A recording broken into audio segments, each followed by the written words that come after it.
আসসালামু আলাইকুম ওরহমতুল্লাহি ওবরাকাতু।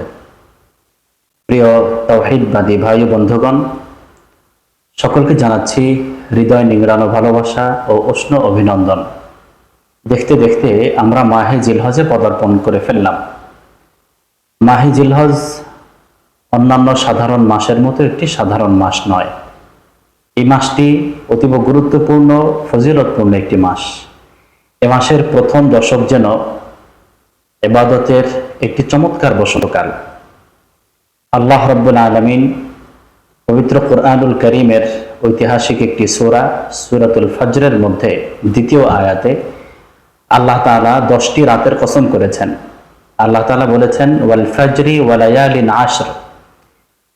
এখানে যে 10টি রাতের কসম করা হয়েছে, অধিকাংশ মুফাসসিরিন একরাম এ ব্যাপারে ঐকমত পোষণ করেছেন যে এই 10টি রাত হচ্ছে জিলহজ মাসের প্রথম দশকের 10টি রাত। রাসূল আকরাম সাল্লাল্লাহু আলাইহি ওয়াসাল্লাম তার পবিত্র জবানে জিলহজ মাসের প্রথম দশকের অনেক ফাজাইলের কথা বলেছেন। বিশেষ করে বুখারী শরীফের 969 নং হাদিসের মধ্যে বর্ণিত হয়েছে, রাসূল আকরাম সাল্লাল্লাহু আলাইহি ওয়াসাল্লাম বলেছেন, আল্লাহ রাব্বুল আলামিনের কাছে জিলহজ মাসের প্রথম দশকের ইবাদতের চেয়ে অধিক প্রিয় আর কোনো ইবাদত নাই। প্রিয় দর্শক, এই জন্য আমাদের প্রথম করণীয় হচ্ছে জিলহজ মাসের প্রথম দশক আমরা যথাসম্ভব ইবাদতের মধ্যে কাটিয়ে দিব। এই দশকে ইবাদতের মধ্যে আত্মনিয়োগ করার সর্বোচ্চ চেষ্টা করব ইনশাআল্লাহ তাআলা ওয়া বিইজনিল্লাহ। প্রিয় দর্শক, এছাড়াও গুরুত্বপূর্ণ কয়েকটি আমলের কথা আমরা কোরআন এবং হাদিস থেকে জানতে পারি। প্রথমত হলো, এই দশকে আমরা বেশি করে জিকির আজকার করব। জিকিরের দ্বারায় আমরা আমাদের জবানকে সবসময় তাজা রাখব। সুবহানাল্লাহ, আলহামদুলিল্লাহ, লা ইলাহা ইল্লাল্লাহু, আল্লাহু আকবার, এরপরে বেশি করে ইস্তেগফার তেলাওয়াত করা, আস্তাগফিরুল্লাহ আস্তাগফিরুল্লাহ ইত্যাদি। এই জিকিরগুলোর মাধ্যমে আমরা আমাদের জবানকে সবসময় তাজা রাখার চেষ্টা করব ইনশাআল্লাহ। দ্বিতীয়ত, আমরা বেশি করে নফল রোজা রাখব। এই মাসের প্রথম দশকে মানে পহেলা তারিখ থেকে নিয়ে 9 তারিখ পর্যন্ত এই 9 দিন রোজা রাখার একটি বিশেষ ফজিলত রয়েছে। রাসূল আকরাম সাল্লাল্লাহু আলাইহি ওয়াসাল্লাম এই প্রথম 9 দিন তিনি সিয়াম পালন করতেন, যেমনটা হাদিসের মধ্যে আসছে, কানা রাসূলুল্লাহ সাল্লাল্লাহু আলাইহি ওয়াসাল্লাম ইয়াসুমু তিসআ যিল হিজ্জাহ। নবীজি সাল্লাল্লাহু আলাইহি ওয়াসাল্লাম প্রথম দশকের পহেলা তারিখ থেকে নিয়ে 9 তারিখ পর্যন্ত তিনি সিয়াম পালন করতেন। বিশেষ করে আরাফাতের রোজা 9 তারিখের রোজা, জিলহজ মাসের 9 তারিখের রোজা খুবই গুরুত্বপূর্ণ এবং ফজিলতপূর্ণ।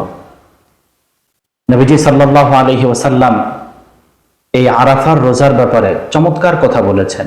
নবীজি বলেন, সিয়ামু ইয়াউমি আরাফা ইন্নী আহতাসিবু আলাল্লাহ আন ইউকাফফিরা আস-সানাতাল্লাতী ক্বাবলাহু ওয়াস-সানাতাল্লাতী বা'দাহু। নবীজি সাল্লাল্লাহু আলাইহি ওয়াসাল্লাম বলেন, ইয়াউমে আরাফার যে রোজা, এই রোজা যদি কেউ রাখে তাহলে আমি আশা করি আল্লাহ রাব্বুল আলামিন তার পূর্বের এবং 1 বছর পরের যত গুনাহ আছে আল্লাহ রাব্বুল আলামিন মাফ করে দিবেন। যদিও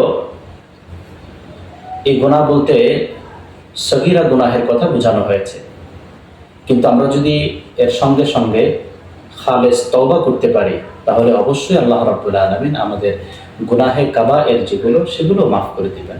আল্লাহ তাআলা আমাদেরকে তৌফিক দান করেন।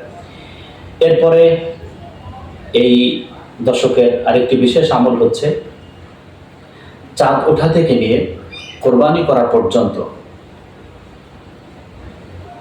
চুল, নখ ইত্যাদি অবাঞ্ছিত লোম এগুলো কাটা থেকে বিরত থাকা। এই মাসের আরেকটি বিশেষ আমল হলো তাকবীরে তাশরিকের আমল করা। তাকবীরে তাশরিক হচ্ছে জিলহজ মাসের 9 তারিখ ফজর থেকে নিয়ে 13 তারিখ আসর পর্যন্ত নির্দিষ্ট একটি তাকবীর প্রত্যেক নামাজের পরে উচ্চ স্বরে একবার বলা।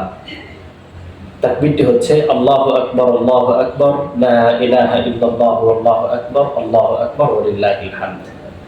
সংক্ষিপ্ত সময় এই কয়েকটি আমলের কথা আমরা মুযাকারা করলাম। আল্লাহ রাব্বুল আলামিন আমাকে এবং আমাদের সকলকে আমল করার মতো তৌফিক দান করেন। আসসালামু আলাইকুম ওয়া রাহমাতুল্লাহ।